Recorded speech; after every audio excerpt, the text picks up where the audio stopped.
Hello everyone, welcome back to the channel Airbus What's It Doing Now.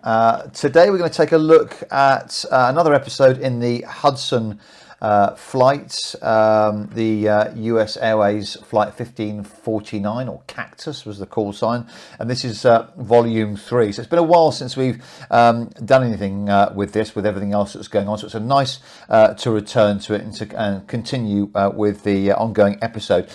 Today we're going to take a look in this third episode at the wreckage of the aircraft that was discovered, and we'll have a look at the damage to the airframe and the engines.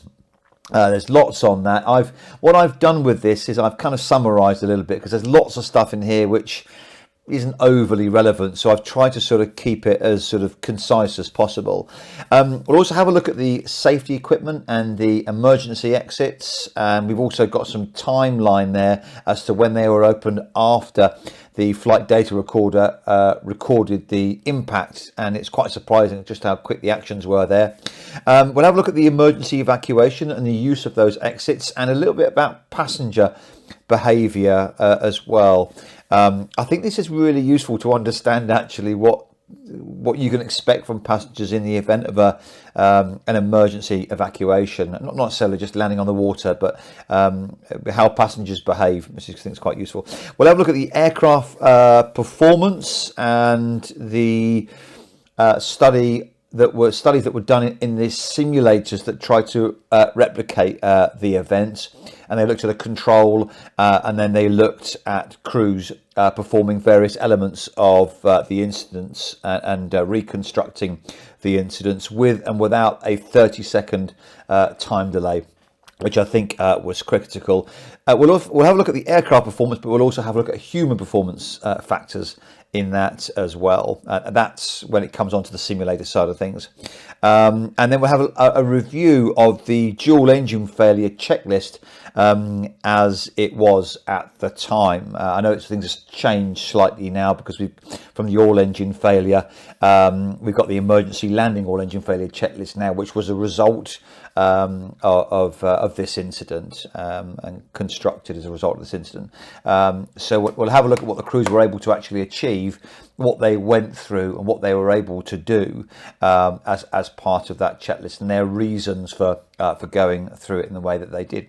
So we'll take a look at that now. So I think without any further delay, we'll get straight into it. Okay, right, so we'll start with wreckage and impact information. Like I say, I've summarised this a little bit, but there's quite a lot of useful text in here. So the structural damage, remember that the right engine remained attached and the left engine detached and was actually found very close to the wreckage, and the landing gear was in the retracted position. The right engine was found attached to the wing, the left engine was found separated.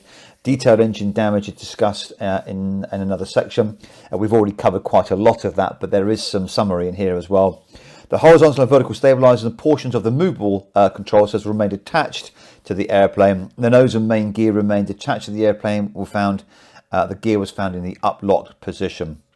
No post-fire, no post-crash fire was recorded. Both the forward and aft cargo doors were open when the airplane was lifted from the river, which is quite interesting. It talks about where the majority of the damage was, which was, as you can imagine, from the midsection to the aft section of the aircraft, what we'll come on to in a moment. And it talks about the forward cargo interlocking system showed no signs of damage. The aft one, however, was split, but we'll come on to that in a moment. The cabin of the airplane was intact and no crew or passenger seats were dislodged. So we spoke earlier on about the G-forces that are tested or are simulated for certification. So it's quite extraordinary really. The aircraft's integrity for the large part was maintained. The fuselage and the wings sustained damage during the bird strike event, ditching and recovery efforts. The upper portion of the radome exhibited dents, crushed honeycomb core, skin fractures and punctures consistent with damage sustained during the ditching and recovery efforts. The damage described below focuses on the damage resulting from the bird strike event and the ditching. Now it talks about frame numbers, FR numbers, and this is where I start to sort of summarise a little bit. Most of the water impact damage was observed on the fuselage from frame 49 to 70. So I'm going to bring this picture up for you if I haven't done so already, and just highlight where they are. And you can see really from the sort of the main wing structure after the cargo to the rear door is where most of the damage occurred. Some in the midsection, and very little, if no, damage from the front of the aircraft. So it talks about that in a little bit more detail. The tail cone, including the APU, was separated from its attachment points to the fuselage, except for the right side lower location no longer retained its conical shape. So you'll see this later on, but as the aircraft impacted the water, it was, I think the pitch attitude at the time of impact was around 15 degrees, which is quite high, and it was all thanks to the protections in that flap setting that enabled that pitch, which ultimately ended up with the tail of the aircraft striking first, which is ultimately why the aircraft sustained the majority of its damage at the rear. So you can read this report, obviously, and if you want more damage or information and detailed information on the structural damage to the aircraft for the specific points, then obviously you can. There's a lot of information in here about twisting of various portions of struts and spars and this, that, and the other. But you'll see there as a breakdown that the majority of it was from the rear of the aircraft, as you would expect, and the rear cargo door was dislodged and obviously caused some water ingress as well, which was explained later on why one of the reasons why the back of the aircraft, the rear doors, were not usable, because they were either underwater or taking in water, and the crew decided that the overwing exits and forward were the most appropriate ones. Some quick thinking there by the cabin crew. Engine damage. The left engine was found near the initial impact location point of the aircraft and recovered 8 days after the incident. Examination revealed that the left engine had separated from the front rear wing attachment fittings. The nacelle was fractured and deformed in several locations. No indication of engine uncontainment was found, so basically everything remained within its location. Nothing exited the engine in itself. The thrust reverser was found in a stowed position, as you expect. So a little bit about damage here, and it's fairly consistent on both engines. So I'm just going to sort of summarise the left engine in particular here and talk about a few interesting points.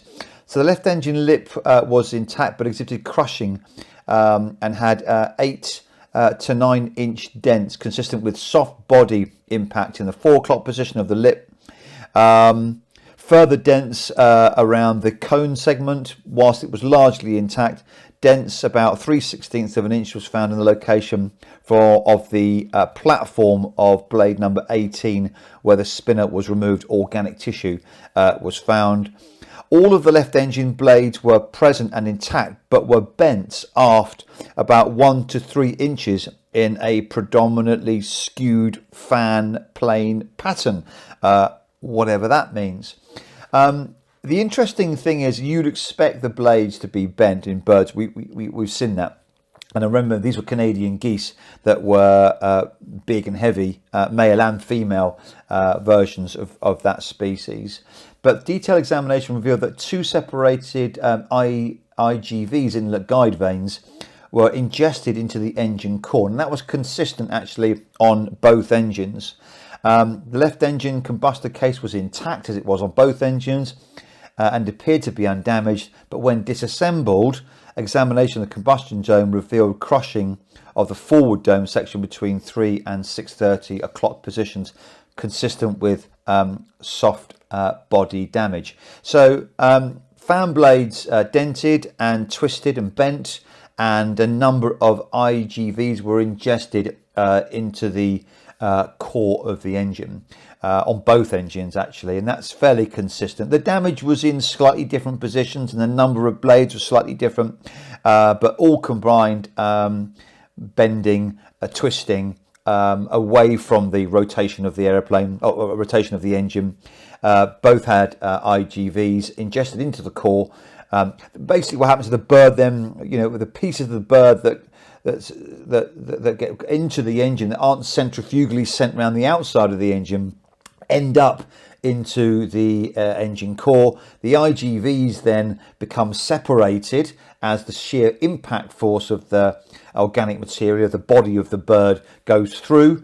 Those IGVs then, of course, through the actual flow of the engine, get ingested into the core, and that causes obviously internal damage. The engines, remember, I think 35% N2 on engine 1 and about 15% N2 on engine number 2. So quite significant damage there. The IGVs were fractured, 2 were missing. So this is the right engine. It's fairly consistent with the two engines. About 1 cup of charred remains was found. 1 cup of charred remains was found in the combustion engine. So we've already established that the number of birds, the size and weight of the birds were far in excess of what the engines were designed to cope with. Clearly, we've seen here that if you go and bung a whole load of I can't remember the actual number, 3 to 4 large birds towards the core and a few towards the outside of the circumference of the engine, your engine's not going to survive. So that would just be a silly test. You're just going to test it to destruction. So obviously there were some changes that were made in that testing procedure over the years of the engine, but you can see here that it was never designed to do that. Fan blade bending is one thing, but when you start to put body organic matter through the engine, and worse still, lumps of metal, these IGVs, through the engine, it's not designed for that. And so obviously, whilst they maintained some power, and critically, because of the N2 numbers, yes, it wasn't enough to power the IDGs, but it was powerful enough to provide both green and yellow, and because the AC bus was powered, blue hydraulics. So full hydraulics available to them, even with 2 engines that were severely damaged like that. So it's a good take home, that. So unless there's absolutely no rotation, you will get some form of hydraulic power even at low N2s. I think we covered that earlier on. All right, so that's just the engine. It talks about medical and pathological information. Not too interested in that. Survival now is the next thing. The airplane was equipped with 4 floor-level Type 1 exits, 1 located on the forward left, 1 on the forward right, 1 on the aft left, and 1 on the aft right. There are your standard doors with the integral slide raft, inflatable slides, which can then open by power assist, etc. Each of these exits was equipped with a door-mounted, automatically inflating Type 2 slide raft that had a quick release handle on the girt to separate the slide from the aeroplane if an evacuation occurred on water. The airplane was also equipped with 4 Type 3 overwing exits.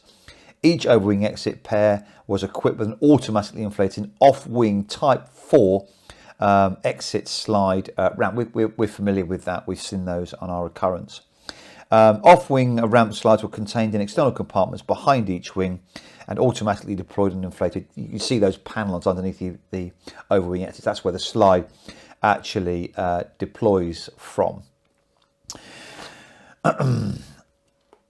Okay, Title 14 CFR sections that states that all airplanes with passenger seating configuration of 10 or more passengers must have no less than 2 exits above the waterline on each side of the airplane to allow passengers to evacuate within the flotation time before the windowsill of the exit goes underwater. Now, the back of the aircraft was already largely underwater, so those 2 exits were unusable. So that works.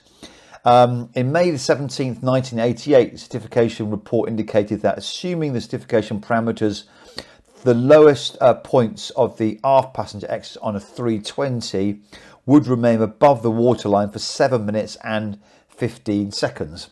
Okay, that's part of its certification. In June the 10th, 92, Airbus certification report considered 2 evacuation scenarios, one in which all of the exits were available and the other in which 2 exits on the same side were available. And one of the largest rafts was unusable. Interesting. The analysis of both scenarios found that that neither evacuation time exceeded 7 minutes and 15 seconds. That's quite interesting. 2 in-op and 1 slide available, and passengers were able to vacate in 7 minutes and 15 seconds. We'll have a look later on, because there's a bit of a timeline here about passengers vacating, just how long it took. The accident airplane was one of 23 320s equipped with an EOW, which is extended over water airplane, in the US fleet of 75 320s. The airplane had the following equipment on board, which is pretty standard. Crew member life vests at every jump seat station location. Passenger life vests under every seat for primary passenger flotation. Seat cushions for auxiliary passenger flotation. 10 infant life vests stowed in a bag in the last overhead bin. 2 emergency locator transmitters. 4 slide rafts. 1 slide raft was located at each floor level exit. That's door 1, left, right, and the rear doors. 4 survival kits and 4 lifelines. The accident aircraft had the statements: life vest under your seat and bottom cushion usable for flotation, printed on the passenger service units, the PSUs, on the overhead there. The dictionary requirements contained in the section state in part that required safety equipment for use for crew members in an emergency must be readily accessible and stowed such that the equipment is directly accessible, is in obvious locations, and is protected from inadvertent damage. The interesting thing that almost no passengers left with a life jacket, or certainly without their own. They managed to get one or handed out by the cabin crew. So the real thought here is that nobody knew they were landing on water, basically, because there wasn't the time. There was just a brace call from the captain, and that was basically it. Nobody realised they'd landed on water. They just landed and everything seemed to be okay. So perhaps it wasn't at the forefront of people's minds. Okay, so it talks about briefing requirements. We won't go into that because it's pretty standard. One thing I want to show is, I'll bring up the picture here, was the brace position, and it shows the brace position options for children and for adults and for women with a baby, or pregnant women as well. And what you'll see from this is the position of the legs, sort of not being trapped under the seat and not too far forward in that sort of 90-degree position. And you'll see that the arms are in front of the face with to protect the head. I'm going to put it out there to ask where this actually came from, because I'm reading a book at the moment called QF32, which was the Qantas Flight 32 A380 that had that catastrophic engine failure coming out of, I think it was Singapore.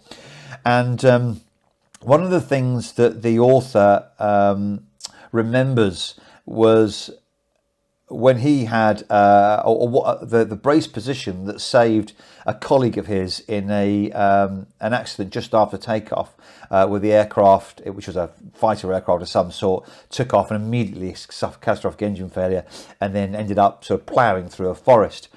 Prior to that accident, the pilot, his colleague at the time, who survived, had just had a briefing from some car safety bureau at the time, talking about the recommended crash position if you were to have a crash in a car. And he said, try and get your feet up and then put your hands in front of your face to prevent the crash.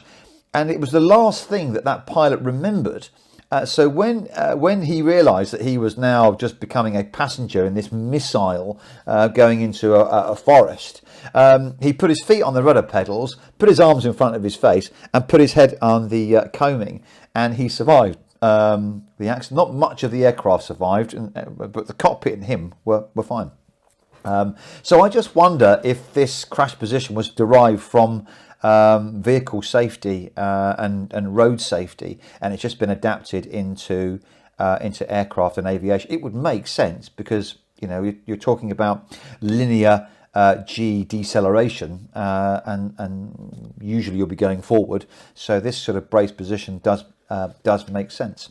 So anyway, I wonder if there's anybody in the safety bureau that can expand on that. I'd be very pleased to hear from you. Okay, so evacuation of passengers and crew members is quite interesting. This within seconds after ditching, the crew members and passengers initiated the evacuation of the aeroplane. Flight attendant C reported that door 1 right opened normally and that the slide raft inflated automatically, power assist, just as you would expect, as the doors would have been armed as you would expect. However, she stated that door 1 right started to close during the evacuation, protruding about 12 inches into the doorway and impeding on the slide raft. She stated that she was concerned that the slide raft would get punctured, and so assigned an able-bodied man to hold the door to keep it off the slide raft, so pushing it back basically.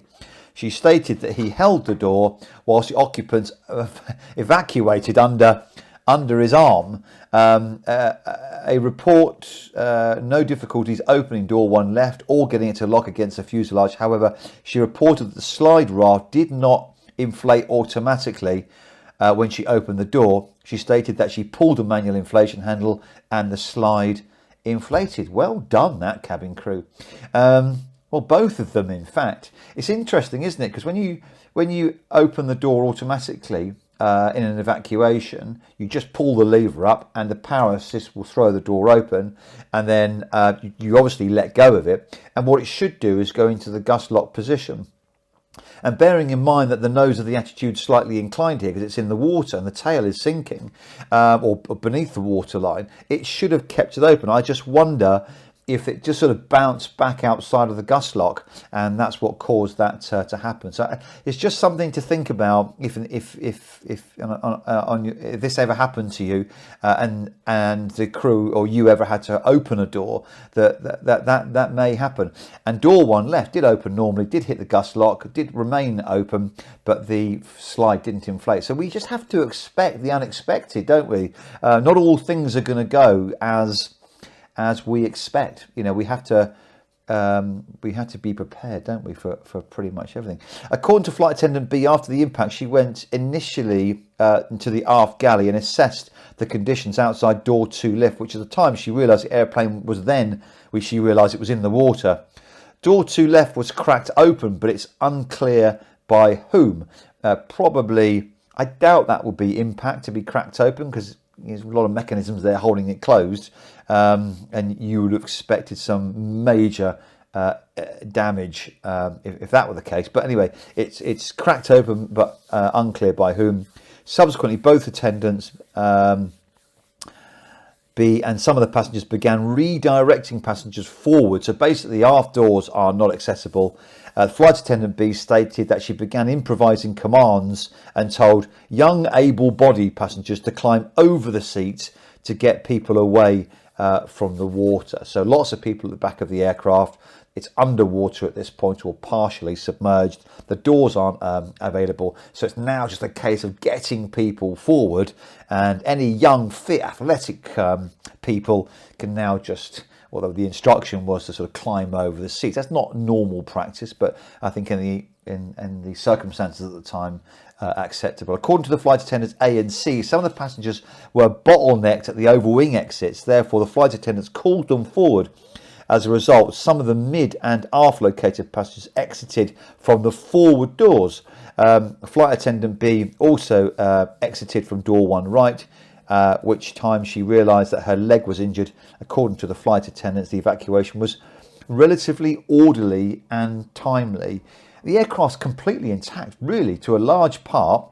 Everybody is safe. Nobody really knows where they are, but there's no smoke, there's no fire, so maybe there's no rush. And I think the crew did an extraordinary job here in keeping the passengers calm and directing them to appropriate exits, realising there was a bottleneck, and then expediting the flow of traffic.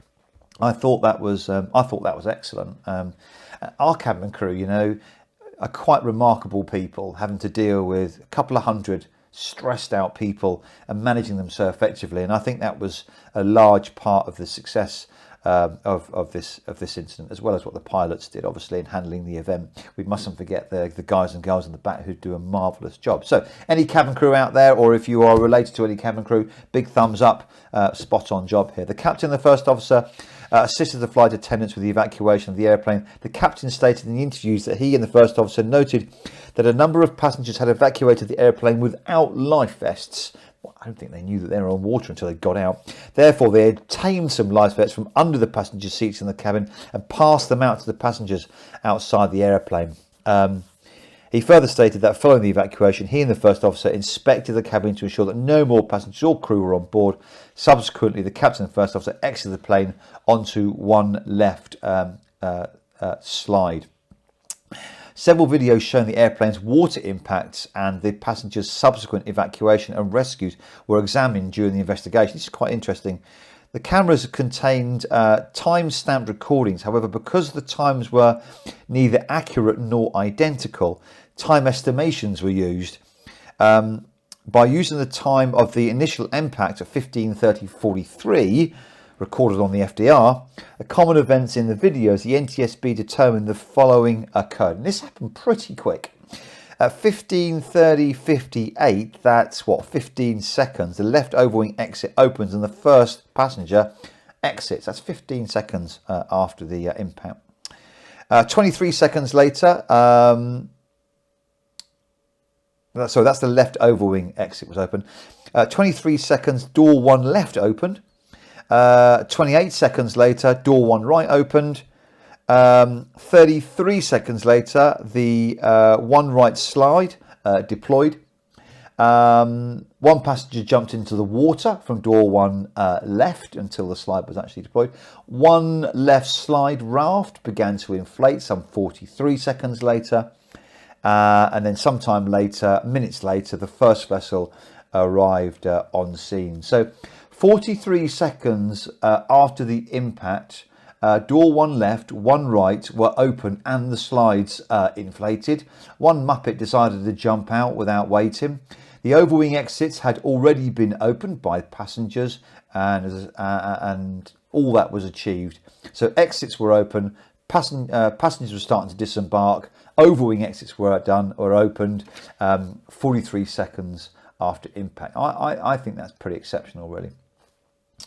Good. Okay. Occupant evacuation and exit usage. I'm going to bring up this picture here for you because it's all color coded. The NTSB contacted 146 of the 150 passengers by telephone and or passenger questionnaire to gather information about the accident flight and the evacuation.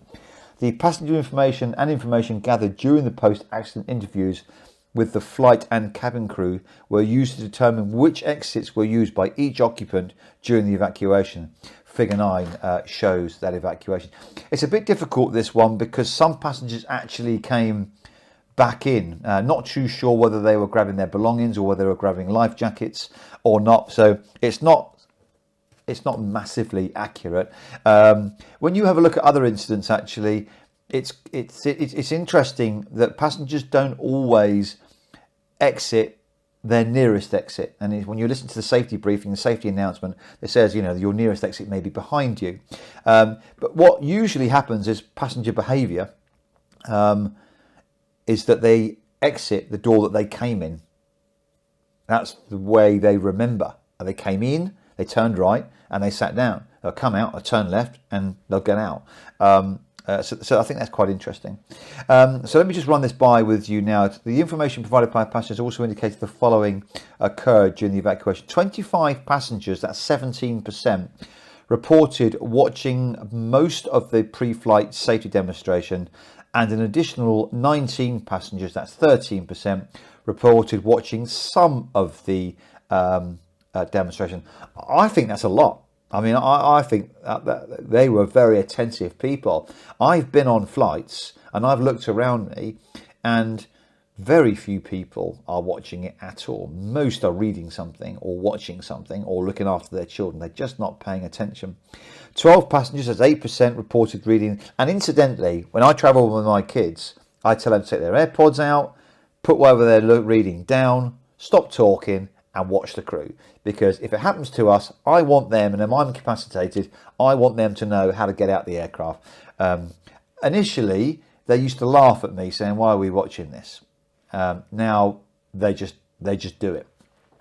12 passengers, that's 8%, reported reading the safety information card before or during the flight. I think that's a lot, so well done. 77 passengers, that's 53%, retrieved seat cushions during the evacuation. I mean, that's great, isn't it? Of these 45, 31% retrieved a seat cushion from their own seat. 27, that's 18%, retrieved a seat cushion from a different seat. And 5, that's 3%, found a seat cushion floating in the cabin. Quite interesting, isn't it, really? So people did watch, people did read, and people grabbed seat cushions. 5 passengers reported retrieving life vests. That's not a lot. But I think this is because they weren't expecting that they were landing on water. 3% reported retrieving life vests under their seats after the impact. Now, it doesn't say it in here, but I think these must have been people that were at the back of the aircraft because they would have seen the water, yeah? And they would have been directed by the cabin crew away and upstream. That's my thought. 21 passengers, that's 14%, reported being given a life vest that came from the airplane by someone during or after they had evacuated. That was probably after they evacuated, probably by the crew. So it goes on to discuss the ferry accident response. I'm not going to discuss it here. It was quite interesting, actually, that the New York, I forget what they call them now, New York Fire Department, and participated in planning a tabletop exercise with the Port Authority of New York and New Jersey, NJ I guess it is. Further, several months before the accident, New York and New Jersey emergency response agencies participated in a mass casualty exercise at the Port Imperial Ferry Terminal. Before the accident, the New York WW, now who are the WW, had asked to participate in the mass casualty exercises with the New York and New Jersey response agencies. However, the request was not granted. The day after the accident, the Port Authority of New York and New Jersey informed the New York WW that they would be included in future mass casualty emergency response exercises between New York and New Jersey emergency response agencies. Aeroplane performance study. This is quite remember. Now remember, as we go through this, the engines are at 35% and 15%, engine number 1 and number 2 respectively. And so they had full hydraulics available to them, and the APU provided both AC bus 1 and 2. So the aircraft is in normal law and had normal law protections. So the Airbus is what saved this ultimately, because it's a clever piece of kit. The NTSB conducted an airplane performance study. So we'll look at the airplane performance first, and then we'll go on to the human performance when we look at the simulation. So the NTSB conducted an airplane performance study to analyse the motion of the airplane based on touchdown location and on surveillance video analysed by the Bureau BEA.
CVR, FDR and ASR data and meteorological information.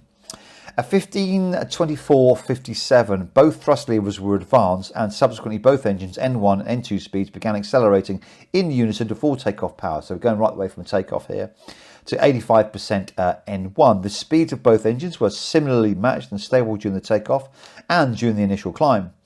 Immediately after the bird encounter, the left engine decelerated from 82 to 35% N1, and the right engine decelerated from 82 to 15% N1.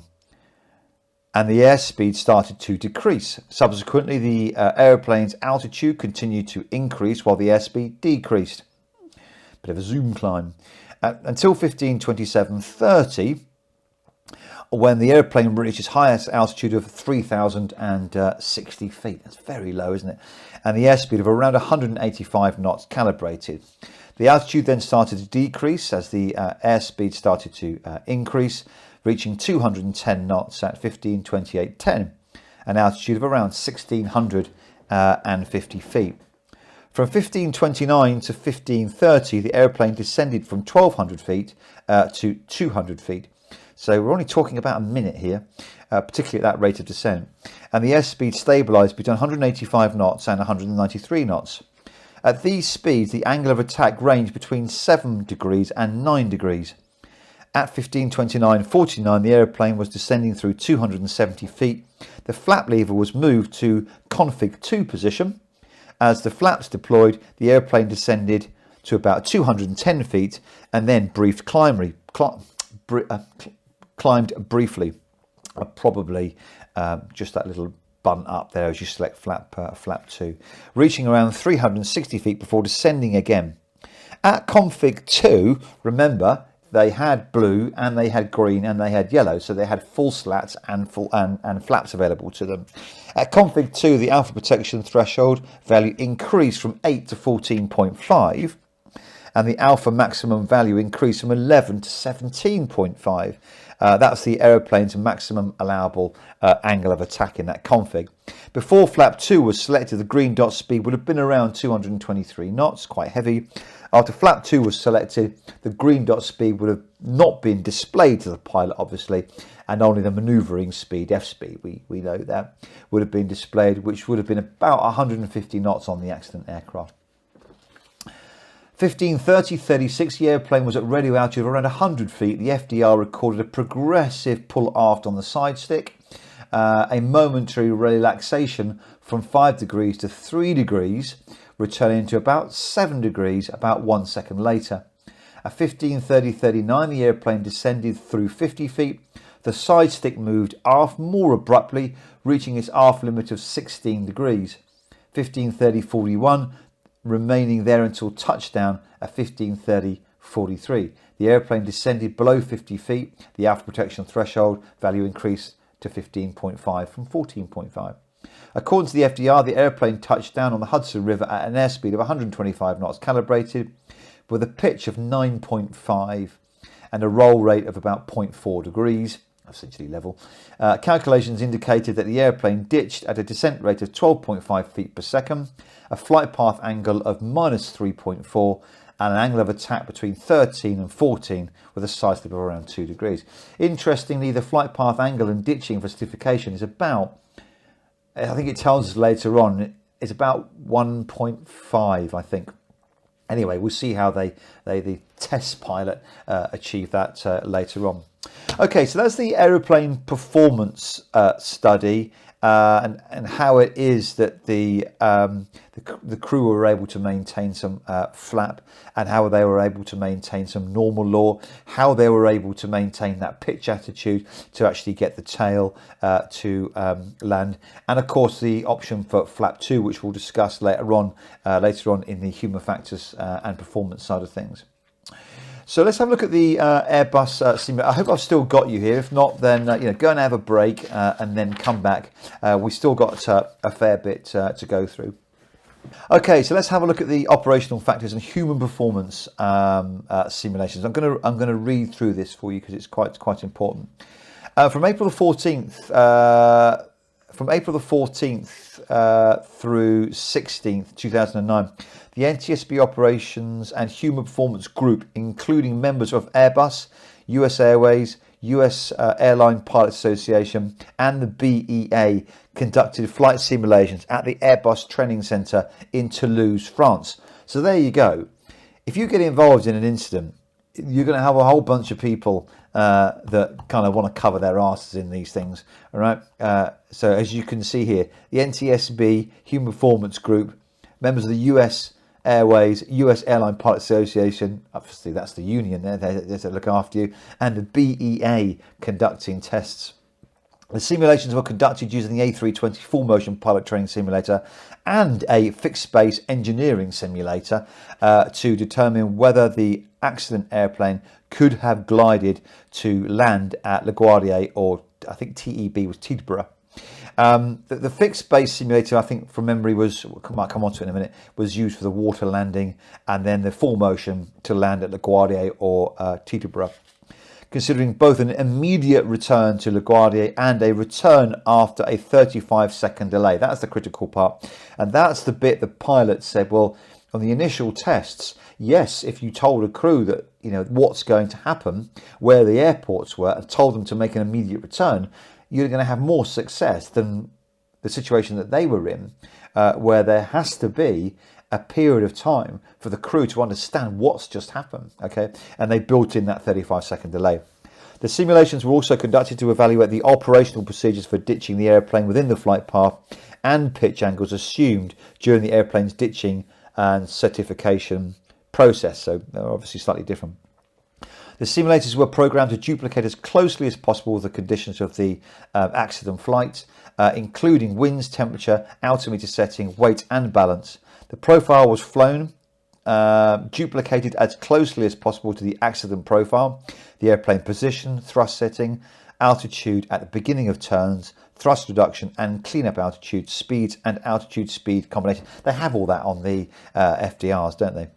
Up to the time of the almost total loss of thrust in both engines during the simulations, the pilots followed the US Airways dual engine failure checklist after the loss of thrust occurred and relied on their training and experience to complete the test conditions. And remember, that's the only checklist you had available to you, as a dual engine failure, which assumes you've got plenty of altitude in which to recover both engines.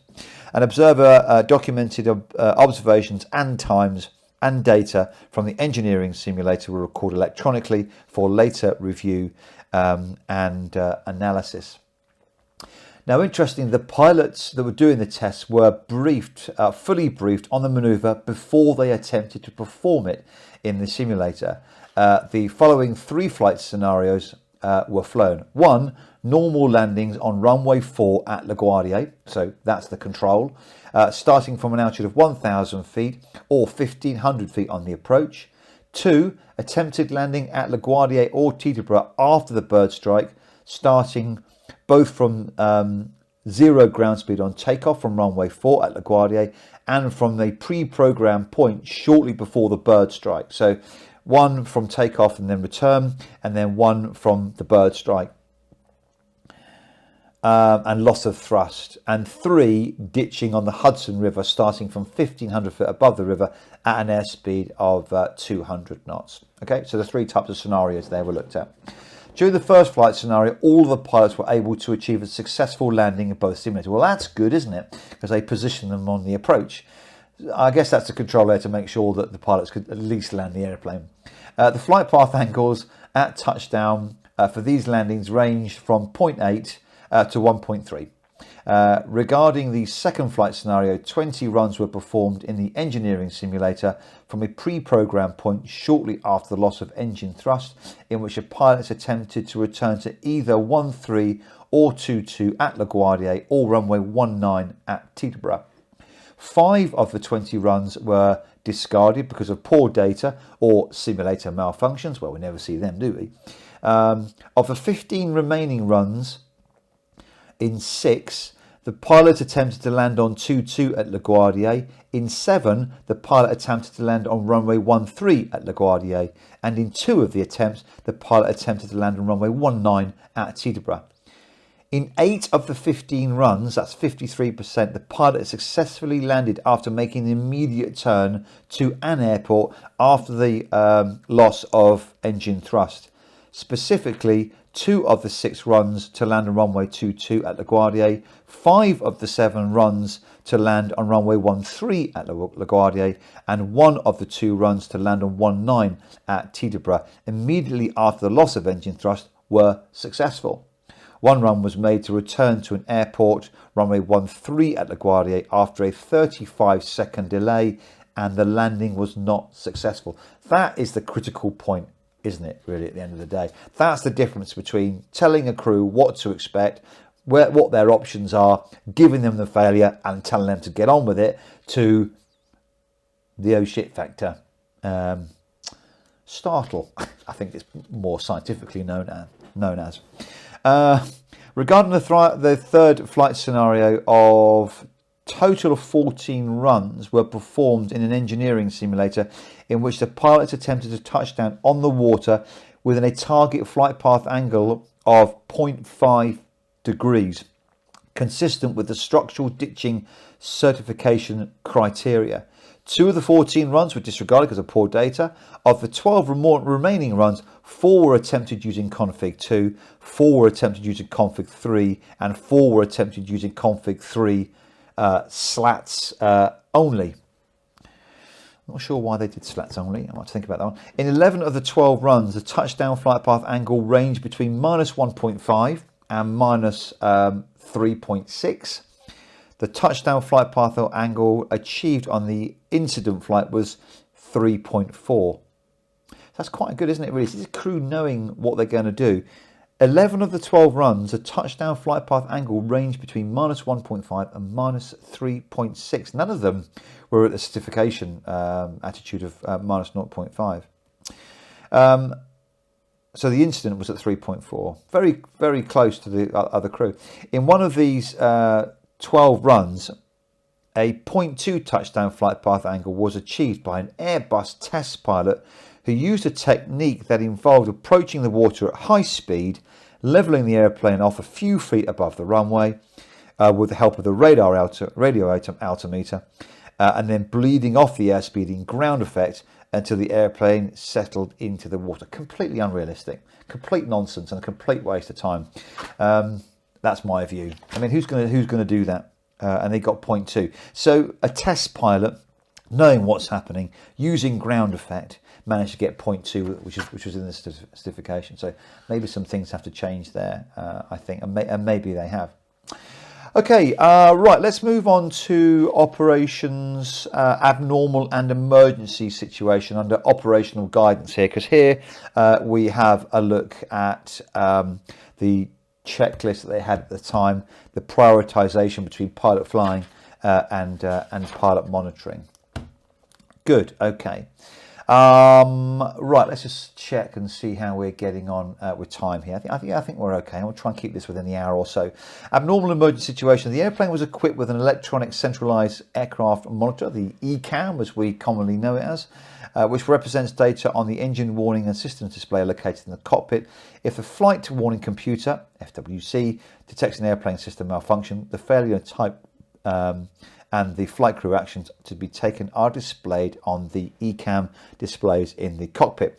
In certain instances, the abnormal event cannot be sensed by the airplane systems. For events that cannot be sensed by or presented on the ECAM systems, the pilots are to use, in this case, US Airways QRH, which is contained in the abnormal emergency procedures for such events. The QRHs also contained 6 procedures referred to ECAM exceptions in their checklist, which were to be used instead of the ECAM, and they're on the back cover of the QRH. We know that the QRH is used where the ECAM can't give the failure or expand on the failure, and the ECAM directs you to the QRH where necessary. Okay. The US Airways 319-2021 Pilot Handbook. Non-normal operations contains non-normal procedures and methodology. This is an expansion basically on the QRH and splitting the duties. The pilot handbook states in part that where non-normal situation is evident, the pilot should methodically accomplish the following steps. The pilot flying must maintain control, identify the non-normal situation. The PM cancels the warning or caution, if applicable, and the PM determines if the situation requires an immediate action or if it is an ECAM exception, which we spoke about earlier on, which in this case it was. And the PM accomplish immediate action items if applicable. The captain assigns the pilot flying task, and the pilot monitoring accomplishes the non-normal procedure. And lastly, the PM accomplishes the ECAM follow-up procedure if applicable. So once the non-normal QRH item is completed, and then the ECAM is follow-up to completion to status. The expanded step 3 items stated that once the airplane flight path and configuration are properly established, the airplane is not in a critical phase of flight, for example, takeoff and landing, the PM should determine and verbalise whether the non-normal situation is an immediate action item or an ECAM exception. SOPs will vary here, okay, so just be careful here. The first officer indicated that because he had just completed training, he immediately recognised that the event was an ECAM exception, and therefore he was able to promptly locate the procedure list on the back of the QRH and turn to the appropriate page and start executing the checklist. I remember we spoke about earlier on in here that the first officer's got very limited time on the Airbus and had just completed his type rating and training. And this is one of the drills that they looked at in the simulator. So it was reasonably fresh. He was reasonably current in terms of his APK.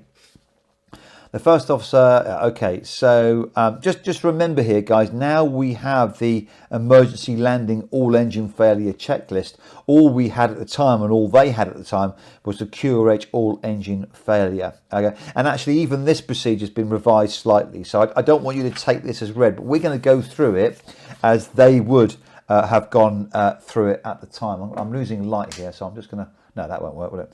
I'll just do that. Let's see if I can get some more light in here. So we're going to go through it as they did. According to Airbus, the engine dual failure checklist was originally developed based on the highest probability in time of exposure that a dual engine failure would occur. Because Airbus airplanes spend much of their time at higher altitudes and therefore a dual engine failure had the highest probability of occurring at high altitude rather than at low altitude, Airbus designed the dual engine failure checklist for an occurrence of a dual engine failure above 20,000 feet. Airbus indicated that they did not consider developing a dual engine failure checklist for use at low altitude. We do now. During post-accident interviews, Airbus personnel indicated that the Airbus dual engine failure checklist was amended in 2005 as part of the Airbus continuing improvement process. So Airbus stated that it changed the dual engine failure checklist because of accident reports in which crew members stated that it was not easy to jump from one procedure to another. The main change was to include two parallel steps, one for fuel remaining scenario and one for no fuel remaining scenario. So can an engine be started or not? In addition to the change included incorporating ditching procedures, which were originally located in the ditching checklist, into the dual engine failure checklist. This is included now. The NTSB notes that the separate ditching checklist including steps to select the GPWS terrain alerts to off to avoid nuisance warnings during the final descent. However, the ditching procedures contained in the amended engine dual failure checklist do not include these steps. It is included now. Okay, so that's the further advancement.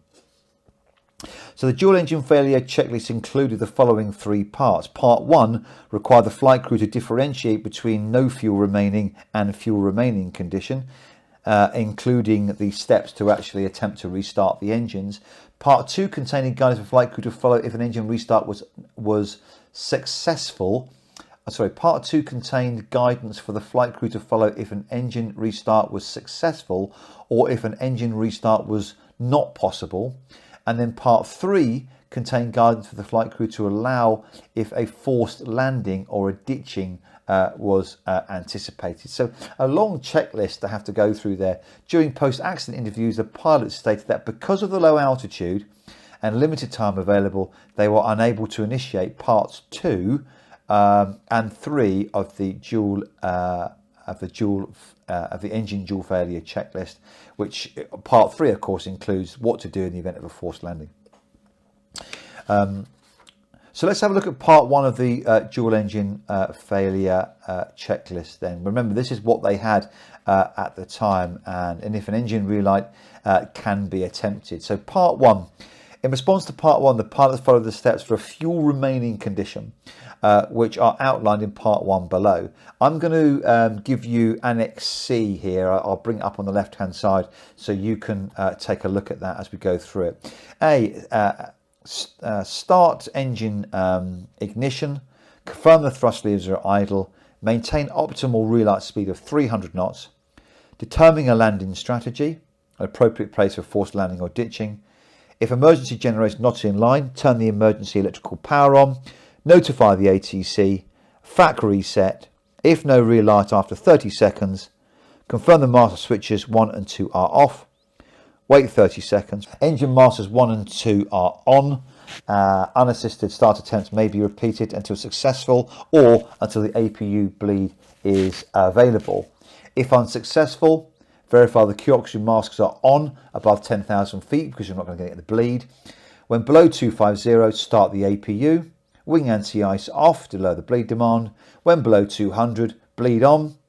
If the bleed is available, APU bleed start assist may be accomplished. A green dot, and then confirm engine master switches 1 and 2 are off, wait 30 seconds, and then 1 and 2 on, 1 at a time. That's the difference between the APU start and the windmill. The windmill you can turn them both on and off, and the APU 1 at a time. Now, according to the CVR evidence and post-accident pilot statements, the pilots accomplished steps A and B of part 1. So that is engine ignition, confirm the thrust levers are at idle. That's really all they managed to achieve at that far part. Regarding step C, which is to maintain 300 knots, they determined that because the airplane's low altitude, the airspeed, they would not be able to reach the optimum relight of 300 knots to attempt the windmill start of the engines. This is an emergency in-flight procedure in which the effective ram airflow passing through the engine provides rotational energy to the engine core, windmilling basically. Regarding step D, this is the landing strategy, the captain stated that based on the airplane's position, altitude, airspeed and heading away from the airport, the amount of time it took to stabilise the aeroplane and analyse the situation, he determined that returning to LaGuardia was not possible. He further stated that returning to LaGuardia would have been an irrevocable choice, and that had he attempted to land there and realised that he could not, he would have had no other landing options. He's basically committed. He stated that before he would make the decision to land on a runway, he would need to ensure that he would not land short or long, that he could line up on the flight path with the runway, that he could stay on that runway and not overshoot, and he would have a sink rate that was survivable and would not collapse a landing gear and create a post-crash fire. Lots of things to consider there, really. He stated that he could not afford to make the wrong decision and that he was confident that he could make a successful water landing. The first officer stated that they discussed returning to LaGuardia, but the airport was too far away, and the decision-making point at that point, the airplane was coming down too fast. Regarding to land at Teterboro, the captain stated that they were too far away and too low and too slow, and the only other option that the only other option that was long enough, smooth enough, and wide enough was the Hudson River. The first officer stated that Teterboro did not look viable and appeared too far away, and that the only other option was straight ahead down the Hudson River, which they obviously did. Regarding step E, that was emergency generator online, the pilot stated that they determined that electrical power was established. That was because of the APU, and therefore the RAT did not need to be manually deployed.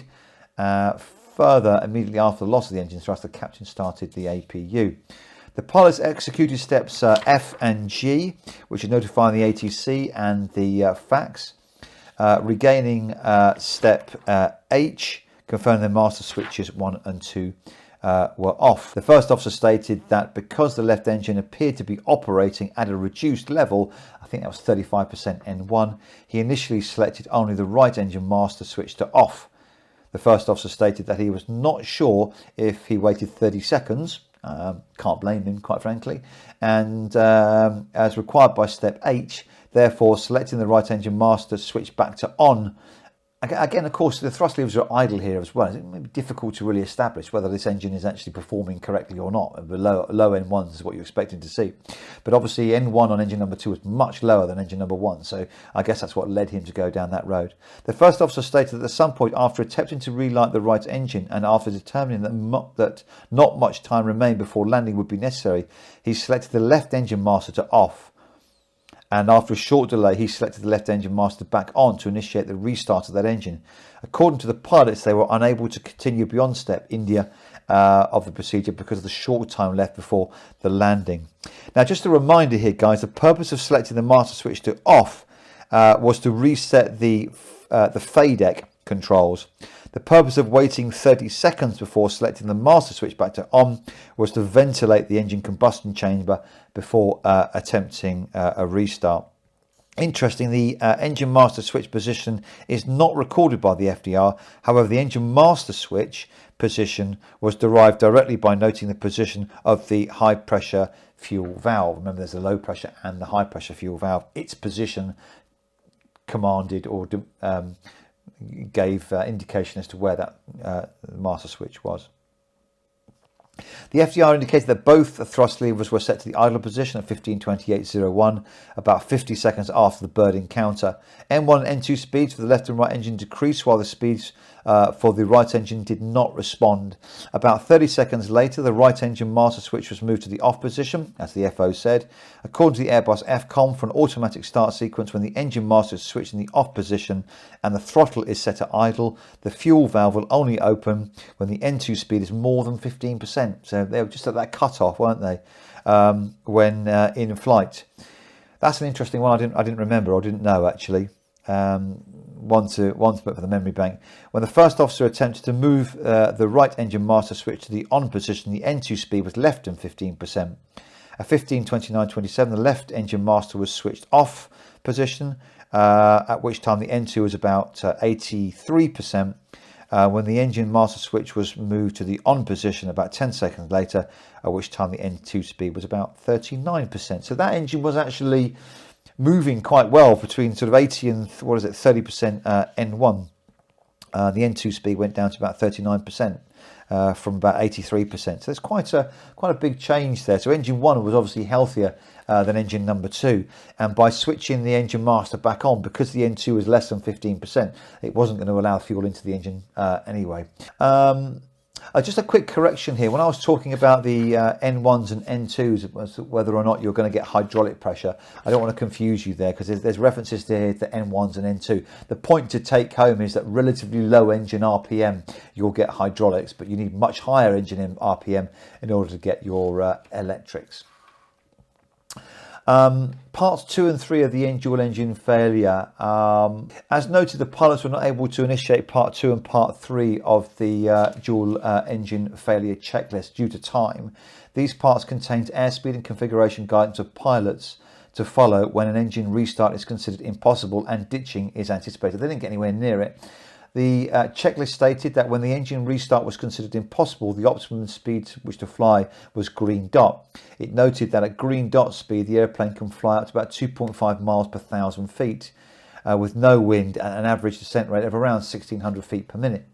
The checklist further indicates that the airplane should be configured for ditching before 3,000 feet. That's flap 3 selected and landing gear up. The ditching procedure also contained the following note.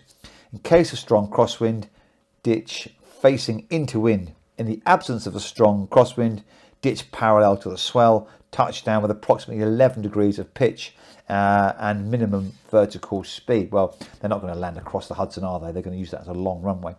During post-accident interviews, the captain stated that he attempted to maintain green dot speed. The optimum speed to fly in an engine if an engine restart was considered impossible before deploying the flaps. He stated that he could not recall exactly what the airplane's airspeed was after he selected flap 2, but he referenced the airspeed tape during the time and thought that he kept the airspeed safely above VLS, which is the important thing. The FDR indicated that after the almost complete loss of the thrust and before flaps 2 was selected, the airspeed was variable and decreasing from around 220 to 180. Green dot, I think they reported as about 223. And that after flaps 2 was selected to the time the airplane touched down, the airspeed was variable and decreasing from about 180 to 125. Before flap 2 was selected, the VLS would have been about 204 and the green dot would have been about 223. After flap 2 was selected, VLS would have been about 145 and green dot is not displayed as the pilots extend the flaps. Of course, you see F speed, which is manoeuvring speed. During post-accident interviews, the captain indicated that he decided to use flap 2 for ditching because there were operational advantages to using flap 2. He stated that using flap 3 would not have lowered the stall speed significantly and it would have increased drag. He stated he was concerned about having enough energy to successfully flare the airplane and reduce the rate sufficiently. He stated that from his experience, using flap 2 provides a slightly higher nose attitude, and he felt that in the accident situation, flap 2 was indeed the optimal flap setting. According to both US Airways and Airbus checklist procedures, only slats, not flaps, were available after a dual engine failure because of the loss of the green and yellow engine driven pumps and resulting the loss of hydraulic pressure in those systems. However, the FDR indicated that none of the 3 green, blue or yellow hydraulic systems indicated low pressure. According to the Airbus FCOM, assuming hydraulic power existed, the selection of flap 2 would have resulted in slats 22, flaps 15. So that's we've covered that. Post-accident flap position measurements taken along the wing and flap trap responded to the flap 2 condition. I'm not going to go into that. Okay guys, we've been going just around an hour now. I think that is probably it. The report does go on to the evacuation procedure. Well, they weren't able to follow most of that, fire push buttons and this, that and the other, and they didn't get around to the ditching checklist. They didn't get around to closing the ditching push button, etc. So that was largely irrelevant. The most important thing for them then was to get out the aircraft. Interestingly, the PA system, because of electrical power loss, didn't work. So the captain just opened the door and initiated the evacuation command by just basically shouting out the door, which I thought was excellent. So that basically concludes it then, guys. I hope you've enjoyed it. We've been going about an hour now, so I'll cut it there. There's a few more things to go into, and then we'll finish off with the analysis. So I'm hoping to do that in volume 4, which then completes the Hudson investigation accident report of US flight 1549. Hope you enjoyed it. Hope you got some take homes from it. Keep the plate spinning. Take good care of yourselves, and I'll see you again very soon. Thanks very much.